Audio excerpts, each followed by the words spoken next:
Hola, mi nombre es María Estefany Juárez López, soy estudiante de la licenciatura en Ciencias de la Comunicación de la Facultad de Ciencias Políticas y Sociales de la UNAM. Este es un video para definir las relaciones y distinguir las nociones de sociedad civil, Estado, libertad y derechos. Comenzamos.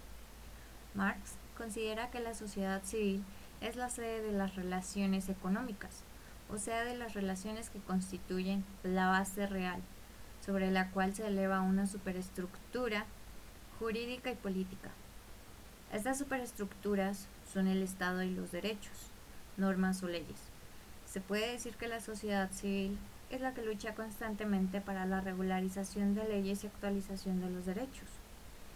Estos siempre van a ser en favor de un beneficio propio o cercano, según lo requieran los grupos o sociedades civiles. Un ejemplo pueden ser el movimiento feminista, el movimiento zapatista o el movimiento obrero. Por ejemplo, el movimiento feminista es a favor de la mujer por mujeres. Grandes sucesos a lo largo de la historia han sido memorables y reconocidos de alto impacto a nivel mundial por las mujeres. La sociedad civil, los grupos de mujeres civiles que han surgido en lucha a favor del voto, en contra de la impunidad, a favor del aborto, etc., las han llevado a lograr grandes resultados en las leyes y el Estado. Es decir, para que existan derechos y un Estado, primero debe existir una sociedad civil partícipe de sus limitaciones de derechos.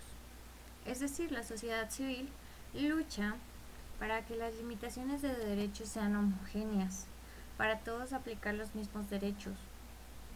Para verificar una vez establecidos los derechos de la sociedad civil que estos sean cumplidos de acuerdo al orden, surge el Estado. Posterior al estudio de la historia, viene el estudio de las leyes, que regulan las relaciones entre gobernantes y gobernados, el conjunto de las normas que constituyen el derecho público. A lo largo de la historia de México, los grupos civiles y diversos movimientos han creado las bases de lo que hoy conocemos como nuestra nación. Para crear la Constitución mexicana se tuvo que reunir la mayor información sobre necesidades de la población mexicana y así superar numerosas guerrillas y un largo camino de sangre para poder superar la opresión y falta de libertades, así como las violaciones a los derechos humanos que sufría la sociedad mexicana antes de la independencia. En mi opinión personal, respeto y admiro mucho a los personajes que han encabezado estas sociedades civiles, que han luchado por sus derechos y por la humanidad, porque gracias a ellos y sus sacrificios, e incluso su muerte, el Estado se ve obligado a permanecer en constante cambio. Los medios de comunicación son importantes. Las sociedades civiles pueden expresarse libremente e invitar o persuadir a la población para que se sumen a sus luchas. Es nuestra responsabilidad como sociedad civil conocer nuestros derechos y ejercerlos, así como responder a nuestras responsabilidades con el Estado.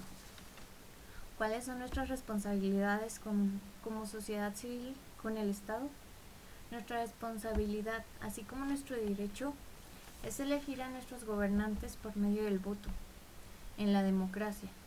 El año pasado trabajé como encuestadora para un partido político. Cuando preguntaba a la gente quién les gustaría que fueran sus gobernantes, algunos, en su mayoría, ni siquiera los conocían. Por otro lado, había quien decía todos son una bola de rateros o no hace nada. Pero realmente aquí los que no están participando es la sociedad civil. En un pueblo con una población de 8.400 habitantes, con un índice de alta pobreza, marginación y lo más importante, un punto rojo de violencia e inseguridad, la relación social civil-Estado se ve claramente herida. La mayoría de la población de este pueblo son ancianos y la poca población de jóvenes en su mayoría son aspirantes a ser padrotes. ¿Cómo podemos pedir en lugares como este un estado de derecho y libertades si la misma sociedad civil está tan quebrantada y desinteresada? eso sería todo de mi parte. Espero les guste. Gracias.